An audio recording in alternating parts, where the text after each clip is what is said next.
안녕하세요 여러분. 오늘 보건 시간에는 스트레스 관리법에 대해 배워보겠습니다. 우리 한번 스트레스 끝장내보자고요. 교과서 96페이지에서 99페이지에 관련 내용이 있습니다. 오늘의 학습 내용은 먼저 스트레스란 무엇인지 배우고 스트레스를 어떻게 관리할 수 있을지 구체적인 방법을 배워보겠습니다. 여러분을 스트레스 받게 하는 것은 무엇이 있나요? 한번 생각해 봅시다.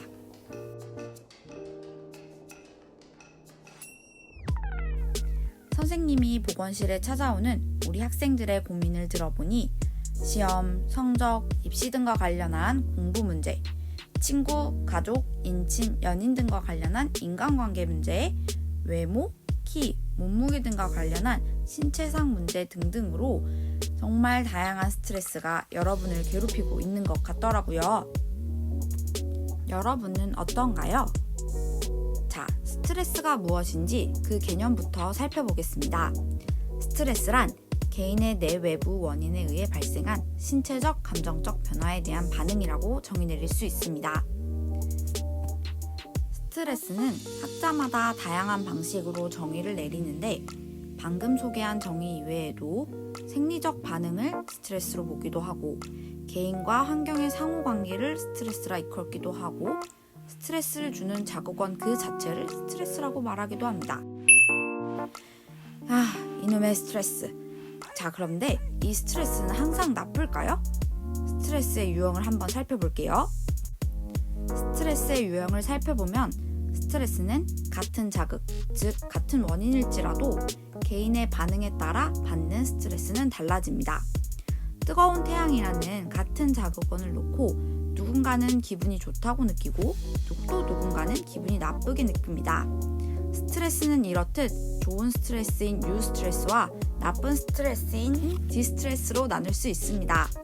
스트레스의 유형에 따라 우리에게 미치는 영향은 정말 달라집니다. 시험 전날 누군가는 시험 스트레스가 기억력과 집중력을 높여서 벼락치기를 하게 만드는 유스트레스로 작용하고 누군가는 시험 스트레스 때문에 머리만 아프고 머리가 하얘지는 듯한 경험을 하는 디스트레스로 받아들일 수 있습니다. 자, 그렇다면 이러한 스트레스의 원인은 무엇이 있을까요?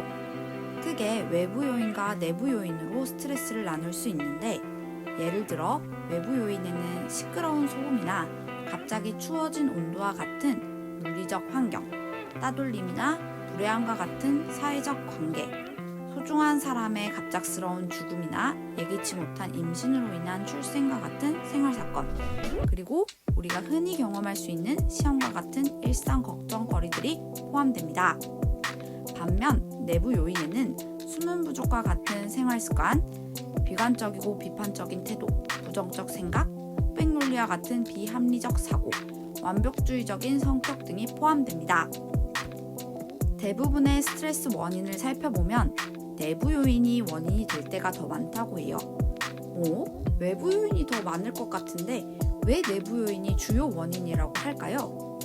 왜냐하면 같은 자극일지라도 어떻게 반응하느냐에 따라 누군가에게는 나쁜 스트레스로 작용할 수 있는데 이때 큰 영향을 미치는 것이 바로 우리 내부 비합리적인 사고이기 때문이에요.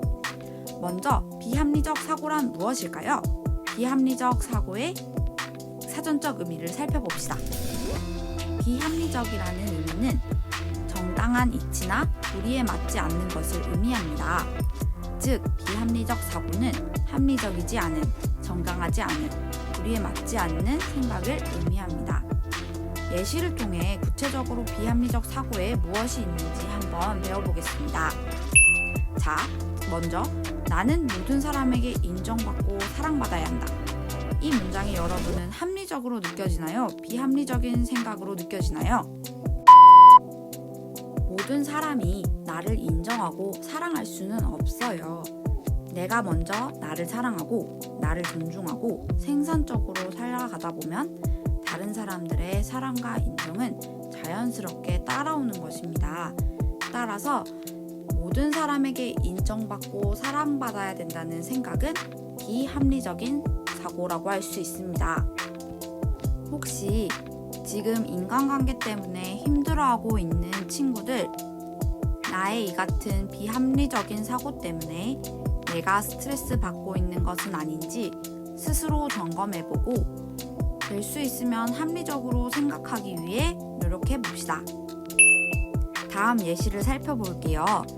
과거의 경험은 현재 나의 행동을 결정하며 이러한 영향력은 평생 사라지지 않는다 라는 이 생각이 여러분은 합리적으로 느껴지시나요? 아니죠. 합리적인 사람은 자신에게 과거와는 다르게 행동하도록 끊임없이 경험하는 것을 추구합니다. 혹시 과거 때문에 힘들어하고 있는 친구들, 과거는 과거, 현재는 현재, 미래는 미래. 나의 발목을 붙잡고 있는 과거의 경험은 가볍게 들여밟아주고 우리는 앞으로 나아갑시다. 마지막 예시로 내가 원하는 대로 되지 않는다고 해서 그 인생은 실패한 인생일까요? 아니에요, 여러분. 이건 대표적인 비합리적 사고의 예시입니다. 합리적인 사람은 모든 것이 내가 원하는 대로 되지 않는다는 것을 받아들이는 사람입니다. 앞으로 여러분이 살아가면서 혹시나 실패를 경험하게 된다면 결코 주저앉지 말고 다시 일어서는 사람이 되길 바래요. 한 발짝 한 발짝 걷다 보면 어느새 목표했던 혹은 새로운 목표에 여러분들은 반드시 도달해 있을 겁니다.